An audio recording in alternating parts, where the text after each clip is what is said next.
En récupérant la chaleur en provenance des égouts, cette piscine a baissé sa facture d'électricité de 70%. Dans les années à venir, des établissements scolaires et des bâtiments publics seront équipés de ce système. Les égouts sont donc en passe de devenir une source d'énergie renouvelable non négligeable pour Paris. Grâce à l'eau prélevée dans le canal de l'Ourcq et dans la Seine, les égouts sont nettoyés de manière quasi autonome.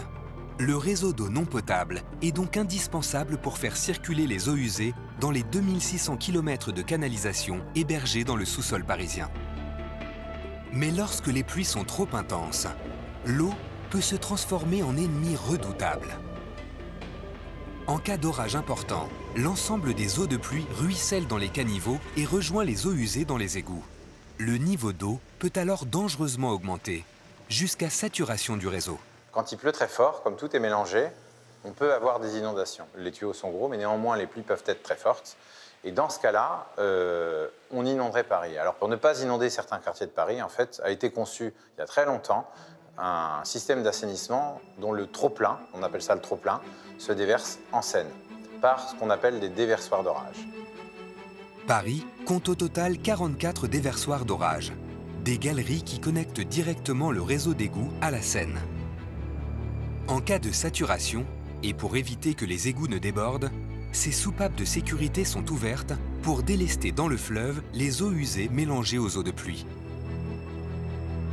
A l'inverse, en cas de crue exceptionnelle, ces déversoirs d'orage sont fermés pour empêcher l'eau de la Seine de pénétrer à l'intérieur des égouts. Ces déversoirs d'orage sont en fait donc des ouvrages de connexion entre le réseau d'assainissement et le milieu naturel qu'est la Seine. Quand il pleut trop fort, le déversoir d'orage va évacuer ce trop-plein. Parce que les eaux usées sont très polluantes, d'immenses réservoirs souterrains ont été construits dans les années 1990 afin d'éviter de déverser les eaux des égouts dans la Seine. Ils sont situés aux abords du fleuve, comme ici dans le 12e arrondissement, sous le parc de Bercy. Ce gigantesque complexe de stockage est composé d'une série de 4 compartiments mesurant au total 200 mètres de long sur 13 mètres de large. En cas de forte pluie, l'ensemble des bassins peut stocker jusqu'à 17 000 mètres cubes d'eau en provenance des égouts, soit l'équivalent de plus de 4 piscines olympiques. Une fois que la pluie est passée, on va restituer ces volumes tout simplement dans le réseau d'égouts qui achemine à nouveau les eaux en question vers la station d'épuration où elles vont pouvoir être traitées dans des bonnes conditions. Aujourd'hui, tout est fait pour préserver au maximum la qualité de la Seine. Grâce à ces différentes structures de retenue, Paris est capable de stocker plus de 142 000 mètres cubes d'eau usée en cas de pluies intensives, soit l'équivalent du volume de 38 piscines olympiques. Depuis 20 ans, ce système a fait ses preuves. Il a permis de diviser par 10 le volume des eaux déversées dans la Seine. Aujourd'hui, la préservation de l'environnement est la priorité numéro 1. En fin de parcours, après avoir transité dans les centaines de kilomètres de canalisation de la capitale, les eaux usées sont ensuite acheminées dans des usines vers le nord-ouest de Paris. Le réseau d'égouts termine sa course dans d'immenses stations de dépollution, comme ici, dans la ville de Colombes. Cette gigantesque usine traite chaque année les eaux usées de plus d'1 million d'habitants. Unique en Europe, elle possède la particularité d'être en grande partie enterrée. Les 2/3 de ces installations sont en effet cachées sous terre.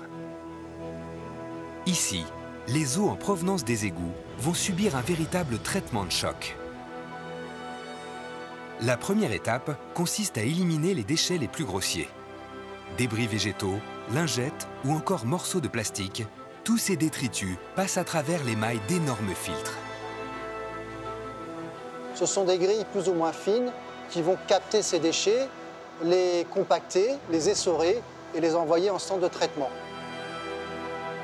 Après avoir traversé les grilles, l'eau poursuit son parcours au sein d'immenses bassins de décantation. Sur la région parisienne, il y a des chantiers, je dirais, à longueur d'année et ça engendre des dépôts de granulés, de minéraux, ce qu'on appelle des sables qu'on va récupérer dans des dessableurs. Donc on va ralentir le débit de l'eau et ces matières vont se décanter au fond des dessableurs, on va les récupérer. Ces immenses compartiments ont deux fonctions. Ils permettent de récupérer les sables plus lourds qui tombent au fond des bassins.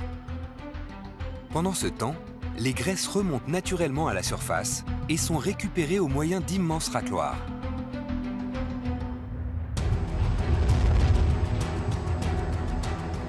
L'eau est à présent débarrassée des matières les plus grossières. Mais elle contient encore de nombreuses substances invisibles issues des matières organiques comme le carbone, le phosphore ou encore l'azote. Pour capter ces éléments dissous, l'eau va alors subir deux sortes de traitements de choc. Un premier traitement chimique va permettre de capter les molécules de carbone et de phosphore. Puis, l'eau va être mise au contact de millions de bactéries qui vont digérer l'azote issu des urines. C'est l'étape de biofiltration. À l'issue de ces traitements chimiques et biologiques, l'eau a été totalement dépolluée en un temps record. Chaque goutte d'eau est traitée en seulement 2 heures sur le site avant d'être rejetée dans la Seine. Le réseau d'assainissement et l'augmentation des performances de traitement des eaux usées a permis de redonner un meilleur état écologique au milieu naturel, donc à la Seine ou à la Marne. Aujourd'hui, on constate que la vie piscicole se développe de plus en plus et on constate de nouvelles espèces chaque année. Grâce à l'amélioration des techniques de dépollution, les eaux rejetées dans la Seine sont sans danger pour la vie aquatique. Chaque année, ce sont plusieurs milliards de litres d'eau qui sont ainsi restitués au milieu naturel. Aujourd'hui, l'ensemble du réseau d'assainissement, depuis la collecte des eaux usées jusqu'à leur dépollution, fait l'objet de réflexions pour préserver l'environnement et valoriser les effluents. Et si les égouts devenaient une source d'énergie? Les égouts, pendant longtemps, et d'ailleurs ils ont été conçus comme tels, sont un déchet qu'il faut passer sous terre. Les réflexions d'aujourd'hui, elles vont dans un sens de plus en plus ouvert vers non, les égouts peuvent servir à autre chose qu'à évacuer les déchets, même si, bien sûr, ils gardent leur fonction de base. Il est vrai que dans le cas de l'assainissement, les eaux usées peuvent être utilisées pour chauffer les bâtiments. On installe un échangeur dans l'égout le plus proche possible du bâtiment qui permet de réchauffer le bâtiment via une installation de chauffage. Récupérer la chaleur issue des égouts pour réchauffer des bâtiments, voilà la surprenante innovation mise en place dans la capitale depuis 2016. Les eaux qui circulent en égout sont à une température qui varie entre 14 et 20 degrés, grâce au rejet d'eau chaude de la salle de bain, mais aussi des machines à laver le linge et la vaisselle des Parisiens. Au moyen d'un échangeur thermique, il est ainsi possible de récupérer cette précieuse chaleur en provenance des égouts. Aujourd'hui, cet ingénieux système permet notamment de chauffer des bâtiments publics et une piscine située dans le 14e arrondissement de Paris. La pompe à chaleur située dans le sous-sol de la piscine permet de chauffer l'eau des douches, mais aussi celle du bassin, à une température de 26 degrés. Le premier retour qu'on a, c'est que c'est idéal pour les piscines, parce que les piscines ont un fond de chauffage permanent, et donc c'est très intéressant. Et donc la stratégie parisienne est effectivement de valoriser cette source énergétique en déployant de plus en plus de sites. En récupérant la chaleur en provenance des égouts, cette piscine a baissé sa facture d'électricité de 70%. Dans les années à venir, des établissements scolaires et des bâtiments publics seront équipés de ce système. Les égouts sont donc en passe de devenir une source d'énergie renouvelable non négligeable pour Paris.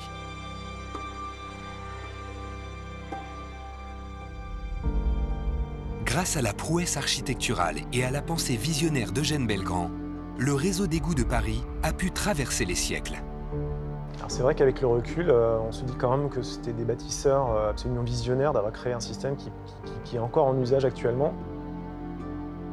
Le résultat, c'est que les autres villes ont dû renouveler leur équipement beaucoup plus souvent que Paris.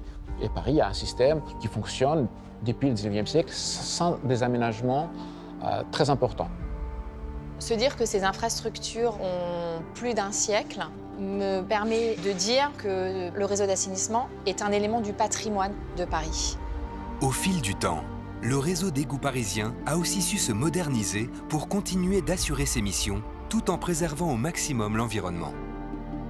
Le réseau d'égouts parisien est très ancien et à la fois très neuf. Très ancien par sa structure et par les plus de 2000 km qu'elle compose, et très neuf parce qu'on y a mis tout un tas d'installations modernes. Aujourd'hui, le réseau d'assainissement parisien est un savant mélange de patrimoine historique et de modernité. Mais cette immense infrastructure ne pourrait fonctionner sans les centaines d'hommes et de femmes qui contribuent à son entretien quotidien.